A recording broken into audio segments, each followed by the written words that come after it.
So, in employment law terms, lawyers think about the law often in terms of games.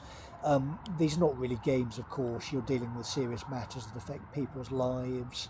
But one of the games people do play is weigh the brain. So if Bob can nail 5 nails an hour, but one nail goes into his head, damaging his brain, and he can now only do three, then Bob's ability to generate wealth from his labour has been impacted. Therefore, the person causing the injury may have to compensate Bob via the legal process. So the court would have to weigh up that some kind of process. The problem you've then got is if you're dealing with someone in a law office, the damage to their brain is probably going to be quite expensive. I mean, you're talking, from a criminal defence solicitor's firm to deferring to a sort of moronic leisure centre manager who couldn't. I think Southall's comment at one point in my career is that she didn't read anything for pleasure, which he's not surprising, having actually spoken to the woman, sadly, over many years. But um, if you're stuck in any kind of working environment when you're deferring to someone like that, you're probably not going to have a good time. And if you're working in a department where your decisions have to be your decisions, otherwise people get hurt, you can't have that person overseeing you because they're dangerous. So this would be an obvious inference to any employer in the country, let alone a public body. But because the public body was bent, there were no inferences being made, were there? So you've got a corrupt senior management team being overseen by a corrupt HR team, overseen by a corrupt director, being overseen by John Con.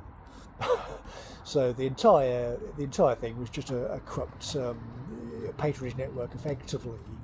But that's fine because you can ethically smash it to bits. So if you want to do I can't even do the accent now, the Argentinian thing, and just tear it apart, you've got a serious ethical case to do so, of course, at this point. And of course, when I say tear it apart, we actually mean that. We mean repurpose it for a suitable use. So you've got a post-industrial wasteland which could be repurposed into serving the interests of the British. More intelligent men than me, I've spoken to the oil guys, can get the North Sea gold flowing so people can have jobs and not be poor anymore. We can sort out information security and do mass deportation so the people currently invading the country can be removed. We can get weapons in so we can actually get physical security, so I'm not having to defer to morons in Birmingham who can't actually discuss security and send me women with laptops rather than getting me an adult man with a reputation to actually respond to anything. The last person who responded was chair of meeting. None of these people have any balls.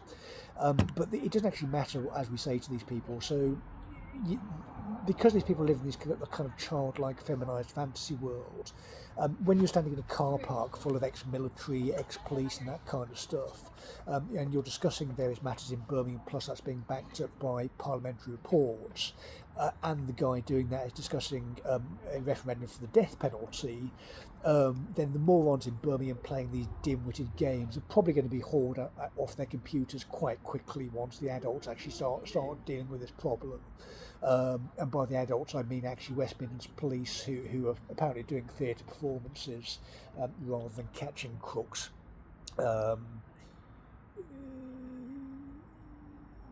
I mean, I'm just still flabbergasted. The idea that, given the family background, that when we're saying fetch police, that I'm somehow can be ignored is so delusional. You're off into Narnia. When the current head of the McGraths is kicking off in this manner, we're being quite serious because there are, of course, serious legal implications for this. And if I'm being forced to deal with what is effectively criminal gangs, I mean that's what intersectionality is. It's a way of threatening people to go along with nonsense for patronage money or whatever it is. But you don't threaten the McGraths in that city. No, we comply with the law, thanks. And if you're going to go and play the way the brain with someone who wrestled on the floor with the old version of the previous one, you should probably consider that Irish criminal defence solicitors are made in a certain way, and that perhaps the old man did better than you may have considered. No.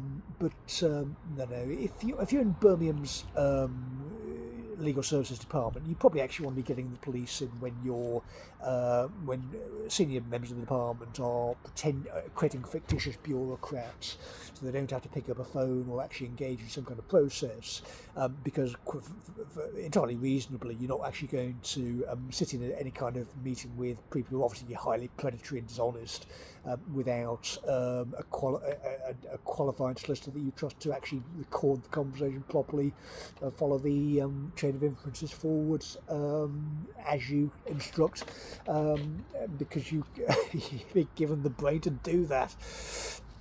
And they've been prevented doing it for 42 years by idiots.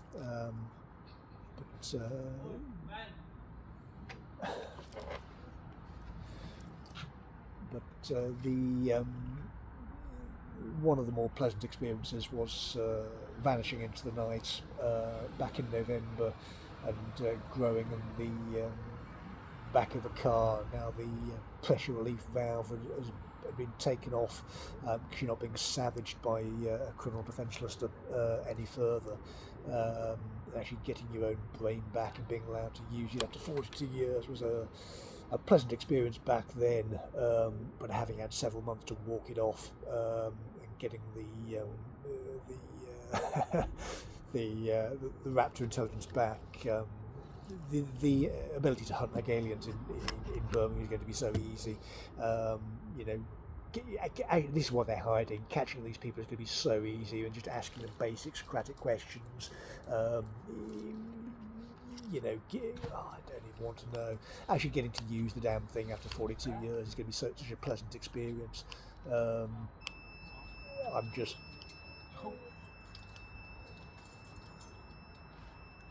It really was like being free from a curse. So this guy gets turned to ash. There's this kind of weird kabuki over the September till October, and this strange other strange theatre performance, and then he sort of realised that he's not actually going to turn up anymore. You'd have to hear his voice.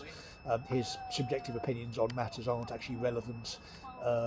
His law firm is relevant. The police aren't relevant. So you're entirely free from the entire city, and can, as far as the imbeciles are concerned, just vanish.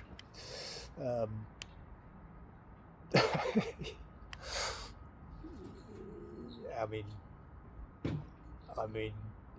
the guy did a pretty good job, I've got to say.